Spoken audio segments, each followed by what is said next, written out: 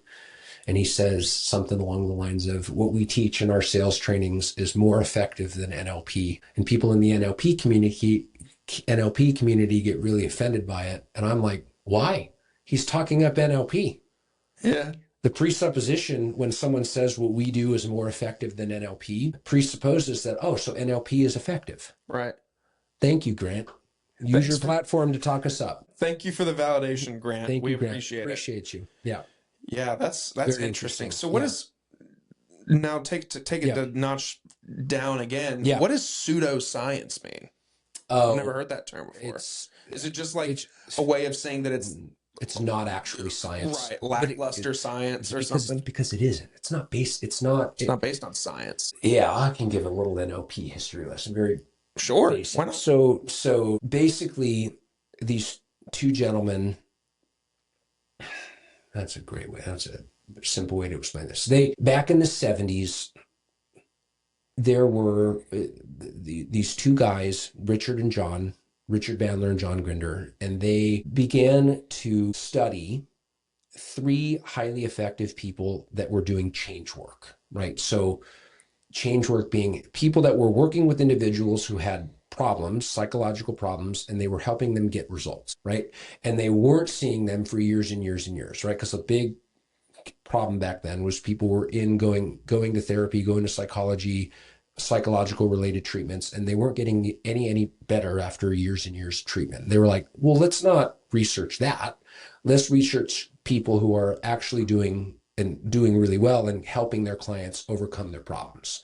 So they went out and met with 3 different people. Milton Erickson, who at the time was probably still is one of the most renowned, highly effective hypnotherapists of the time. Virginia Satir, who was a highly effective marriage and family therapist. And Fritz Perls, who was a Gestalt therapist. I won't go into the details of that. But basically, these were 3 individuals who were highly effective in helping people create change.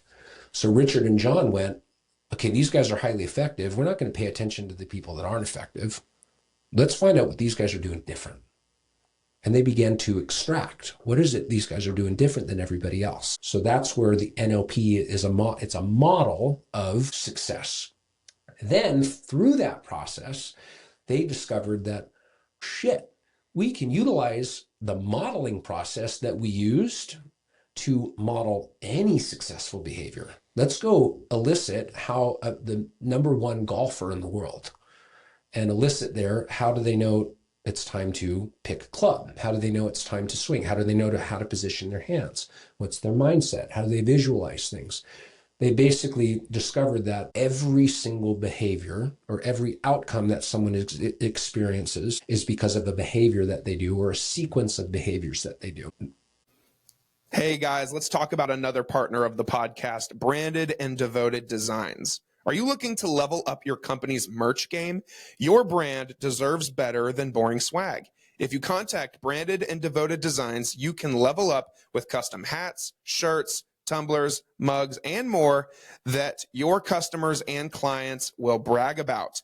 Go to www.brandedanddevoteddesigns.com to make your brand stick out. Mention that Logan from Your Morning Drive sent you, and they will give you 10% off of your order. That's brandedanddevoted.designs.com. Tell them Logan sent you from Your Morning Drive for 10% off your order. They began to realize that NLP is really a model for any and all successful behavior. Yeah, it's crazy. It's fascinating. So it was never meant to be a psychological approach. It's a model, right? It's very interesting. Very interesting. Yeah. And if you want to learn NLP, you got to go to an NLP training. I don't teach. My next step in my development is to become an NLP trainer. I know we're talking a lot about NLP. I'm not even a trainer yet. That's my next step in my education is I want to be able to certify and teach people this stuff. Yeah. Right now, I utilize this stuff in a coaching model to help people get more of what they want. Wow. If that makes sense. Well, guys, you can utilize Miles and what he does to help you get what you want. But there's an area that I'm sure Miles doesn't touch, and that is in the digital marketing space. You know where I'm going with this, Miles? Probably another advertisement.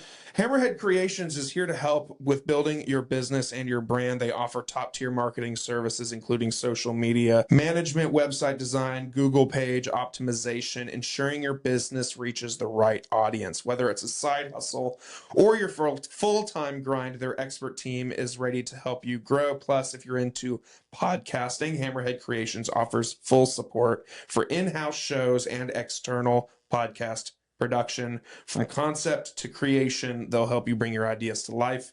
Visit hammerheadcreations.com and discover how they can take your business or podcast to the next level. Hammerhead Creations, swim with the big sharks. I like that tagline.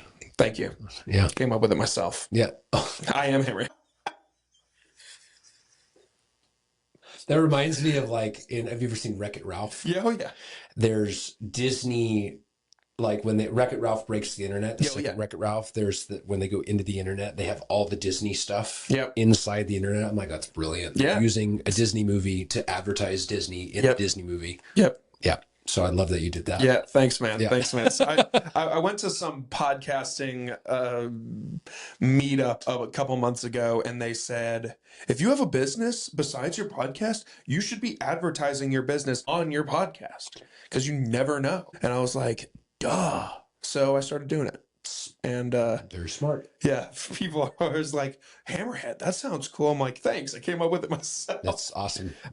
But I mean, swimming with the big sharks, I mean, that's something that you can help people do through your 100% through your business. But man, how did you get into it? Yeah. I'm missing a piece of the story. Yeah. You moved to Georgia, you grew up in you moved to Utah. When throughout this moving, meeting your girlfriend, you went to the camp, you did your thing there. Where did this come into play? Were you working a corporate job? Were you working somewhere else? Or have you always been all in on doing this? So I moved to Utah in 2015 to actually participate in an outpatient program for young adult men who struggled with failure to launch type stuff. So you look at me 10 years ago, totally different track of life. Failure to launch. I was 22 years old, living in my mom and dad's house, not doing anything with my life.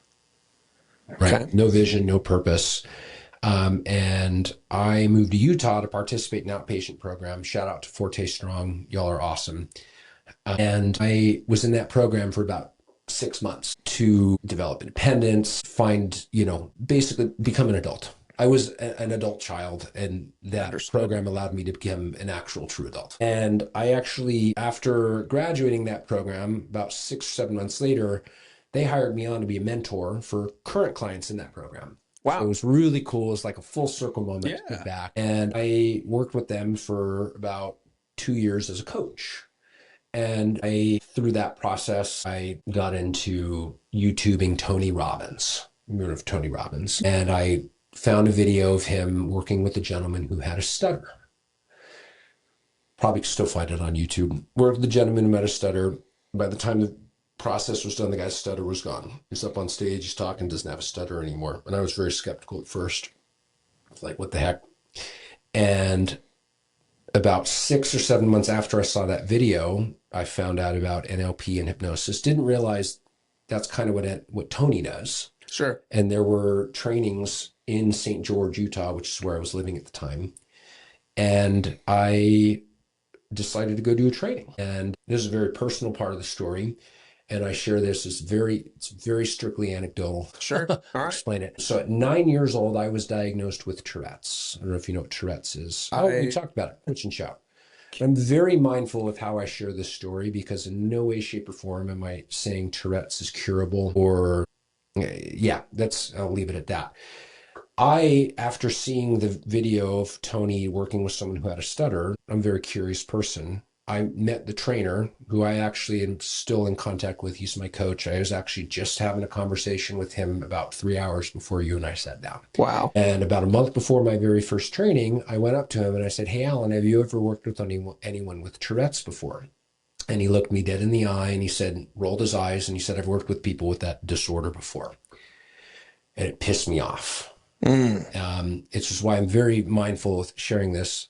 Anyone else who's watching this with Tourette's, again, not saying this is true, I'm saying this is my experience. It totally challenged my identity. It challenged everything. Sure. But that's part of going through an NLP training, is your beliefs are going to be challenged because it's all about elevating your mindset. Well, fast forward a month in the training. On the fifth day of the training, Alan did a process with me in front of the entire and I was like very curious. And after doing this process, all of my the urge to tick was gone. And it was such a profound moment for me. And again, I share this. I'm not saying the Tourette's is cured. I'm not saying it's gone. I'm saying that no one thinks I have Tourette's just now in conversation. I never would have guessed.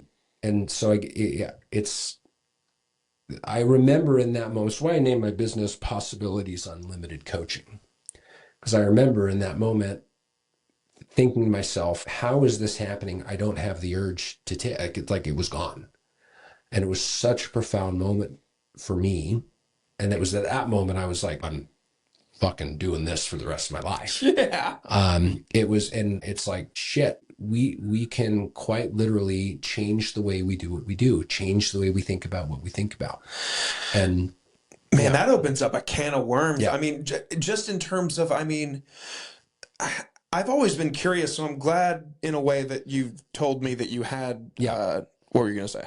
No, I was going to say, it looked like you were about to hit pause on something. Yeah, no, I think, I want to interject again and just say, like, all this, that's a good way to say this. NLP and hypnosis is not a medical process. Yeah, I understand what you're saying. Right, it's not. This is the fine print that says, please consult a doctor before 100%. doing. Yes. If you're going to utilize NLP and hypnosis in regards to a medical condition, make sure you're talking with your doctor. It's a very holistic, controversial. It's still very controversial in the States. It's not a medical practice. Is it more practiced overseas? Oh, they use this stuff all the time in Europe and Australia. It's much more accepted. We have a very specific medical process. I do not listen to your doctor. I think people understand. I think I get it. People are open to. I've worked with people with plenty of diagnosed conditions, and I won't work with them unless they've told me that they've consulted with their doctor. Yeah. And I would love it if their doctor's on board with it, because now we can use it complementary. Sure. At the end of the day, people get to choose the services that they engage with. Sure. I cover my ass. You have to. No matter what the line of work you're in, you have to cover your ass. But I'm also not working with them on condition, right? Like if I have someone, all the time when people come up to me, Miles, you do hypnosis. Can you help me with my anxiety? My first response is, hell no, you do it really good all by yourself. You don't need my help with it. They laugh, right? Sure. But I'm not here to help with anxiety or manage anxiety. It's the first thing we got to do to manage anxiety is to focus on anxiety, which is not getting you what you want. Right. What do you want instead? What do you mean? That's the first problem. What do you want instead of being less anxious? Don't think about a pink elephant riding a unicycle. What are you thinking about? Pink elephant riding a unicycle. All right. Be less anxious. What are you focused on? Being more anxious. I'm focused. I have to focus on anxiety to consider less anxious. I'm still comparing it against anxiety. Problem from when in a coaching model, we're not focused on anxiety. We're focused on what you want instead. Right. What do you want? And that's where people have a difficult time focusing on is What do you want instead? Well, it goes back to what you were saying earlier about how like you're not a therapist. Correct. You're not chasing someone's condition. Correct. And I've got to be very, therapy has its place. I'm not bashing therapy. I think it's therapy. Absolutely necessary. It's very relevant for. I go to therapy. I'm not bashing it. It's necessary. How dare you, Miles? Well, a lot of coaches shit on therapy, and there's a lot of really, people, all the masculine bullshit going on right now on social media. People talking, you go to therapy's not for men. Fuck that. Therapy has its place, and it should absolutely be utilized. Coaching has its place, and it should absolutely be utilized. We need to be mindful of the intention. What's our intention? Is someone who comes to me and is feeling anxious, am I going to say no because I don't work on it? No, absolutely not. I need to find out, is feeling anxious actually even a problem, right? What's our target, right? The first thing with coaching is, where are we going? What's our desired outcome? Most people have no idea what they want. No, it's true. Right? So how do I know that anxiety is even a problem if we don't know where you're going? If you have a bow and arrow in your hand and you haven't set up a target and you're like, I'm feeling anxious. It's like, well, where's your target? I don't even know I had a target. Let's set your target up. Yeah. And let's see what happens. Oh, I'm just going to point it this way. What about my anxiety? You just said, let me point it this way at the target. Anxiety didn't even come up when you said, let me point it at the target. Right. Why would we want to talk about your anxiety if it had nothing to do with you aiming at your target and releasing the arrow? It's a distraction. Coaching is a totally different process than therapy. Therapy and coaching is not better, or coaching is not better nor worse than therapy, and vice versa. They're different. And I was actually just talking about this with my coach, in that it's such a different thing. And I think people need to understand that. They're two totally different scopes with two totally different intentions. They work well hand in hand with one another. Someone who's got a mental health condition, fuck. You put someone who's trained in NLP and hypnosis as a coach, and they work in tandem with a licensed therapist, and they work together and everyone's aligned. Game changer. Sure. Yeah. It's amazing. Yeah. But I'm big on collaborating. I focus everything in more business related stuff. Of course. But here and there, I'm sure people approach you with that kind of. I love connecting with therapists and counselors because I want to collaborate. Sure. And I'm the last person to diss on them. Because then ultimately, if you can collaborate with either someone's therapist or their doctor or whoever, the person who benefits is the patient that you all share. 100%. So, or the client that you all share. I have had therapists say, what the fuck did you do with my patient or my client? Because like in a good way? In a good way. Okay. In a very good way. Good. Oh, my client's not calling me anymore. They're not coming to sessions anymore. How's that a problem? Like, well, how do you build a business if you solve your client's problems? I've had a therapist say that before. I'm not saying all therapists do that. I've asked my therapist that question before. I have not. I'm not saying all therapists do that. I'm saying I've had a conversation with one therapist who quite literally asked me, how do you make money if you solve your client's problems? That's a good question. That now I have. Right. I go out and find people who have problems. Well, lucky for you. People have problems. People have issues. Right. And I also recognize that by helping someone solve one problem, they unlock higher level problems. Like, I have a client right now who's in real estate who has doubled their business, and all of a sudden things are more stressful. Right. That's what coaching is. It's let's unlock this solution. By unlocking this solution, you've unlocked higher level problems. Now let's coach again to unlock those solutions. Guess what those solutions are going to lead to? More higher level problems. Yeah. Coaching is an evolutionary process where we're coaching on finding solutions, but the solutions are higher level. It's totally different. It's a different game than therapy. It is. Yeah. It is. So interesting. Yeah. Okay. So you participate in this program in Utah. Yep. Then what? No, yeah. So program being the one where when I moved to Utah, or the train. Sorry, we got sidetracked. Anyway, that I have the experience where I'm no longer. I don't have the urge to tick anymore.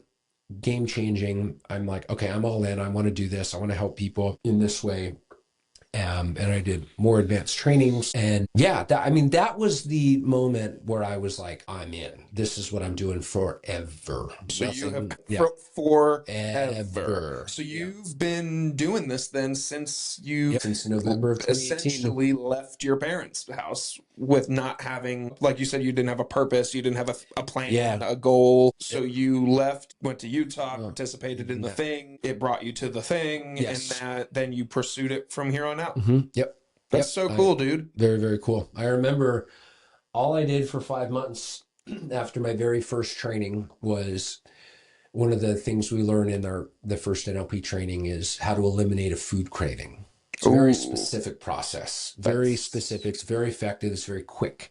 And I used to be 300 pounds. I'll have to show you a picture. No shit. Yeah, I lost about 80 pounds about a year before I did my NLP training. So I remember being in the NLP training going, fuck, I wish I learned this process when I was trying to lose weight because it would have made it way easier. And all I did for 5 or 6 months after my first training was I went and found nutritionists, dietitians, and personal trainers who had clients that struggled with food cravings. And I said, I have a proposition for you. Send me those clients. I'm not going to steal them from you. I'm just going to help them eliminate their food cravings, and I'm going to send them back to you. So your job with them is much easier. And I charged $250 to eliminate food cravings. It took one session, sometimes two for a follow-up, and I guaranteed results. My first training was $5,000. I sold 20 of them in about 5 months. I was still working another job, full-time job. I sold 20 $250 food craving elimination sessions. That's how I paid my training off. Wow. Mm-hmm. Yep. How to the food? Yeah, that's. I know you probably have questions about. Yeah, that was really cool. Yeah. Yeah, I have enough questions that could keep us here for hours on end, but I don't want to do that to either of us. So that just means that there's eventually going to have to be a part 2. Yeah, we can do part 2. We will absolutely have to in the future. But yeah, dude, that's really cool, man. So now you're just doing it. You're thriving. So how'd you become part of working with Chase and the Marietta Business Association? So I started going to a networking event called NOW, stands for Networking Opportunity Weekly. They meet over in Marietta every Thursday afternoon. And I started going there in 2022. Yeah, 2022. And just this year, it's June of 2025. At the beginning of this year, I was asked to join the board of, I'm one of the board members of the Marietta Business Association. And so that's kind of how I got involved from that perspective. And yeah. So what's that like? You're on a board. I love it. It's fun. I'm in charge of all the after hours events. There's once a month on the 4th or 5th Thursday of the month after the weekly NOW event. Once a month, there's an after hours event. And I'm in charge of kind of organizing those and putting those on. I love it. It's fun. It's a great way to be in the community. I feel like the Marietta Business Association is great for a lot of things. One of them being they really look out for one another and they really look out for the community. And I value that a lot. And so I really, really enjoy being a part of that dynamic. What kind of advice would you give someone who really wants to go? Because I, similarly to you, love being a social butterfly, love chatting with people, love mingling.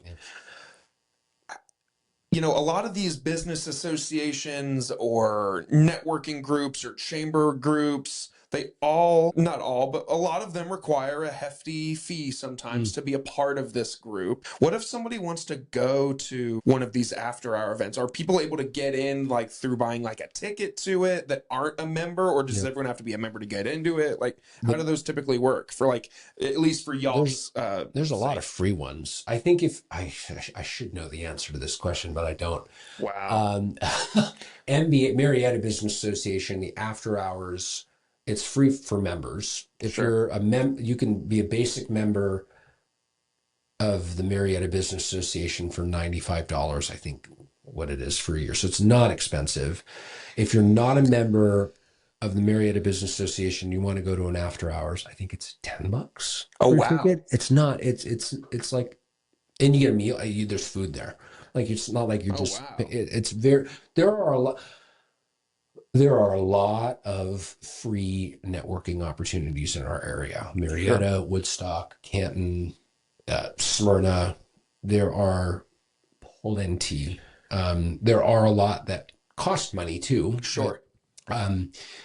But there are a lot of high quality networking opportunities for especially for social butterflies. Well, what I learned when I worked at LGE, for instance, was that LGE is a member of all of these different groups. And so I always loved to throw my hat in the ring as being a guy, hey, you guys need an extra person to go to the thing on Thursday night? I'm down. I'll go, because I love to network and love to mingle. But ever since I left LGE, I'm like, oh, dang, I don't have these memberships. Yes, right. So when LG's, they value networking. They do. They're very good at it. They've got great people. They taught me the importance of networking. I never knew it until I knew them. I mean, they're high level members in at least I know the Marietta businesses. Yeah. They're very prominent. They're very solid, and they're very good with community, and they do it well. Yeah.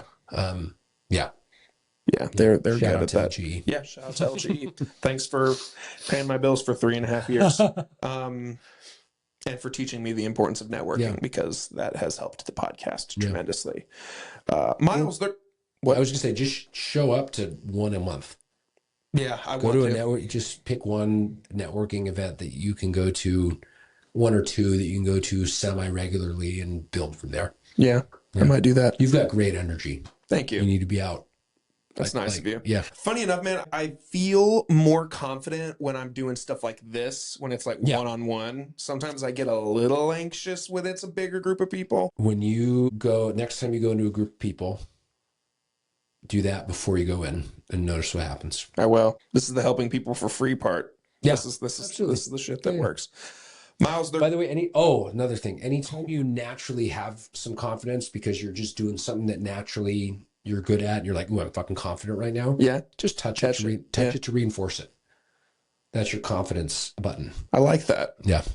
I'm going to go home and tell my wife about that. Miles, there comes a point in every conversation I have with my guests that I ask them a collection of questions that have nothing to do with what we've just talked about. I'm excited for this. I just got to know you on a professional level, an educational level, a hypnotic and NLP level, but now I'm going to get to know you as Miles, like who you are as just a dude. Perfect. That's just out here living.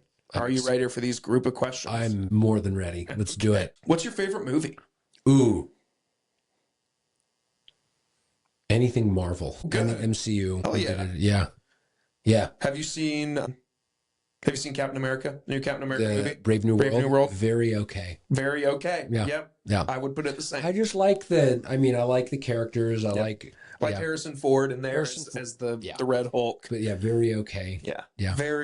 I feel like it would be a better payoff if Marvel didn't market that Red Hulk was the villain. Like the fact that they put him in the trailers. Because imagine if that just happened. I feel like that's what brought people to theater. Because most people didn't want. I feel like a lot of people don't want. I watch all the shows. Oh yeah. Falcon and Winter Soldier is what led into the events of. Sure. Yeah. So, but I don't know. But yeah. I don't mean to bash it. It was just my opinion. It was very okay. Yeah. If I'm making a list of the best ones, it's not in the top 10. Am I still happy and excited for upcoming MCU movies? Oh yeah. Oh yeah. Yeah. I haven't seen the Thunderbolts yet though. Ooh, yes. I hear that was amazing. It was good. All right, I need to go watch that. I did though see, funny enough, the critic response to the movie has been very good. Okay. But the box office is like the worst the MCU has ever done. Well, but critically, those are the people that are humans. Yeah. I think it was really entertaining. Okay. And I mean, my wife saw a trailer for it 6 months ago and she was like, I want to see that. That was fun. All the great characters. Yeah. Yeah. Yeah. They all shine, and it's got a great villain. I know MCU struggles with villains sometimes. Do I know the villain? You don't. Oh, wonderful. I'll leave it at that. Yeah. But it's good. Yeah. It's good. But yeah, I'm excited for Fantastic Four. Oh, yes. Superman. Shoot, by the time that this comes out. Superman? Yeah, there's a new Superman movie coming out. In the Marvel universe? No. Oh, I was like, wait a minute. They're doing a... Oh, okay. I jumped universes real quick. It's okay, But by the time this comes out, we'll probably have seen Fantastic Four. When does that come out? July? Maybe it's June? Sometime. Yeah, by the time this comes out, we'll probably have seen Fantastic Four. What's his name in it? Krasinski? Is he playing? No, he's not. Mr. Pedro Pascal. Oh, that's right. I knew that. Yeah. He's a He's a dope dude. Fine gentleman. Have you? Yeah, very much so. Mm-hmm. He's like the most popular. Talk about the most popular actor Yeah, working right now. Yeah. Probably Pedro Pascal. Game of Thrones was the first time I was introduced to him. Ooh, I love that you're a pop culture guy, Miles. This is great. Yeah. This is good for our relationship. Well, I mean, we're just talking about things that I'm. Well, Yeah. I mean, you know, you've seen Game of Thrones. Yes. Clearly then. Yeah. Oh, Okay. I love Game of Thrones. Did you watch The Last of Us? Yes. Okay. I haven't seen, season 2's out. I haven't seen it yet. Is it good? All right. That's what we're doing. Emily, that's what we're doing tonight. Ooh. I expect a text. Okay. I'm excited. Miles, what was your first job ever? The first time you collected a paycheck? I was a ski instructor at Snow Summit in Southern California. Ooh, a ski instructor. Yep. Do you still ski to this day? Yep. I've never race. been. Used to race. Really? No, I'm a really good skier. Really? No. That's dope. No. I've never been. Oh, I'm we should scared go. shitless. Let's go. We can do some hypnosis on that. Okay. Yeah. Touch the knuckle. Touch the knuckle. You've got someone who knows how to teach you how to ski. Yeah. Sweet. It's a lot of fun. Hell So yeah. much fun. My sister and my dad love it. Yeah. I also had the thought one time that whoever invented skiing was absolutely batshit crazy because their thought was, let me put sticks on my feet and go down the side of a mountain in snow. Yeah. Like that's nuts if you think about it. Psycho. But who were they running from where they needed to get down the mountain? 100%. They were like, all right, I guess if I'm running. Or what were they really excited about getting to that they couldn't hike down the mountain? True. Yeah. They were just like, I'll take a shortcut and just go down. Go down a cliff. Yeah. It's so much fun. Wow. Okay, man. You get to organize a music festival. You get to pick your 3 headliners. We don't care about ticket sales. We don't care about guest attendance. We can pretend nobody buys tickets to this but you. Okay. Who are your dream 3 headliners, alive or dead? Long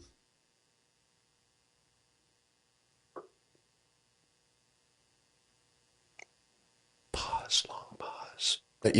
That's a great duo right there. Yeah. You gotta hit the landing with the third. Let's say Journey. I love classic rock. Yeah. Let's say Journey. Sure. That's a trifecta of great music. Yeah. It's a good concert. I'm buying tickets to that. We might be the only 2 in the audience. I'm okay with it. Or all our parents. Yeah, our parents will be there too. I definitely love the music my parents loved when they were in like their teenage / early 20s. Yeah. No, I take back, not Journey. Let's do Bob Marley. Okay, bet. And when my dad and I were traveling when I was racing for skiing, we would travel up to the local mountains. It's about a 2-hour drive, and we'd always listen to David Bowie and Bob Marley. We're going to replace AC/DC with David Bowie. David Bowie, Bob Marley, and the Eagles. That's a kick-ass time. Yes, that's what we're doing. I had to think back. I remember the first time I was driving and threw on my music, and my dad was in the car, and I think it was We Built This City by Starship Enterprise, maybe? Yeah. And my dad was just like, why are you listening to this? And I was like, because this song rocks. And he was like, my man. On a day, Miles, that you're not helping someone else, let's pretend Emily's the wife. Yes. Let's pretend Emily's out. You have no obligations. How are you taking care of you? How are you treating yourself to a me day? So I'm a runner. Okay. So I'm probably out on a run. Okay. Probably find me at a coffee shop, hanging out, relaxing, chilling. I love food.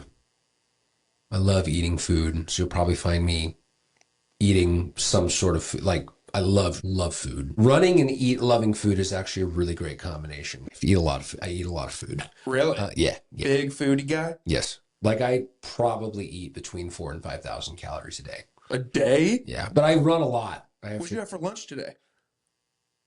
Sushi and a bag of what are called hippies. They're like you can get them at Sprouts. They're really good. They're they're like a very more natural ingredients. They're really good. Yeah, but I had a lot of sushi. Sweet. Yep. What are you having for dinner? It's a great question. I haven't decided yet. I'm gonna pick up dinner on the way home. Me too. I'll probably get something with rice and chicken and a lot of flavor. I'm craving something like a rice bowl. Yeah, I want something with a lot of flavor too. I want to feel fulfilled tonight. Yes, absolutely. Okay, yeah. I like it. Miles, what's the best piece of advice you've ever been given? Or one that stands out to you? And who gave it to you? From my dad. Okay. So my dad, like I said earlier, went to school for graphic design. And as a kid, I was always very self-conscious of certain things. And my dad had this beautiful piece of advice, which was, if you can't hide it, make it obvious. And he framed it from an artist's perspective, in that if there was, say, on this wall right here, the walls are white. If there was a damage to the wall and you were to pick some random white that didn't quite exactly match the wall and paint over it, it would look stupid. And so my dad was always like, find the actual color and use that color. If you can't find the actual color, pick a color that is so obnoxiously not the color that it looks like you did it on purpose. And people will go, that's really cool, when in reality it was a mistake. It was not meant to be there. So he was always big on accent your mistakes, because if there is a mistake, people are going to call out on it. You be in charge of it. You be the one to call it out, so other people won't. You take away all their power. And so I apply that to this day. My dad was always the type of guy that would say stuff and I would roll my eyes. Gold now. That's one of the best ones. If you can't hide it, make it obvious. I like that a lot. Miles, what is your greatest fear? You kind of give me the vibe of a dude who's about to say, I don't have a fear. I'm not afraid of anything. Yeah, because I would just reframe it. Yes, as a coach's answer. Exactly. I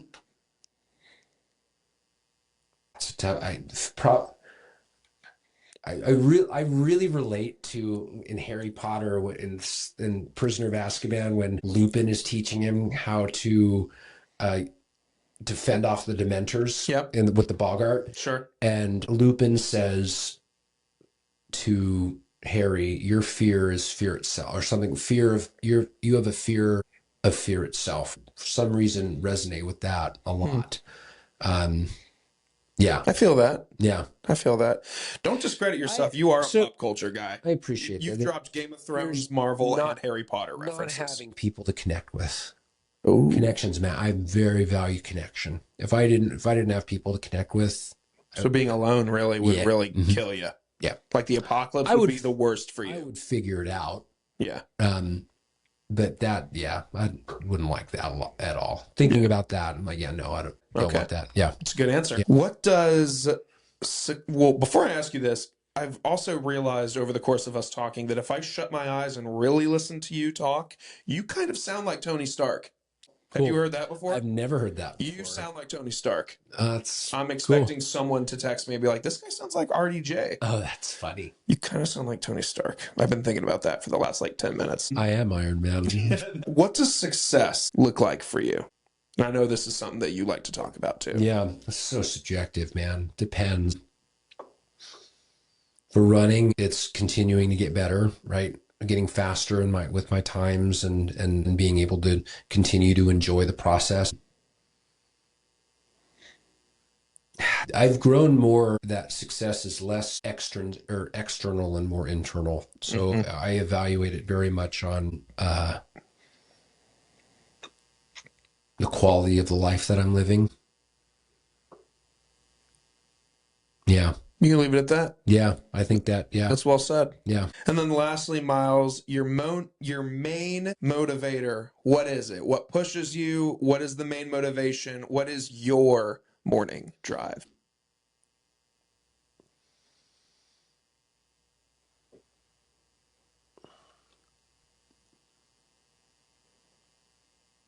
Challenging limits.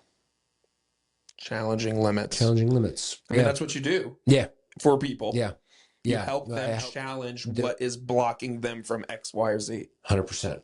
Yeah. Nothing gets me more driven and more fired up than when someone recognizes that they've been unchained from what they've been stuck by. And the realization that the thing that's been chaining them was themselves without even realizing it. That's that really gets me going, is seeing someone realize, oh shit, I'm unstoppable. The only reason I was stoppable was because I was stopping myself. Yeah. Yeah.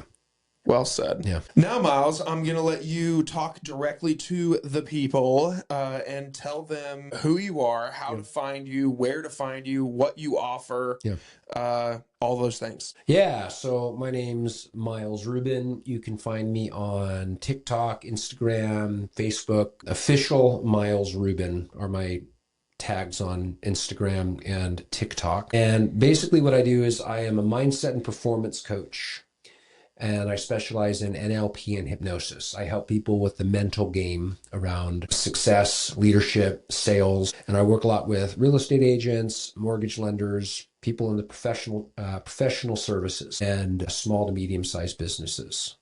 And yeah. Wonderful. Yeah.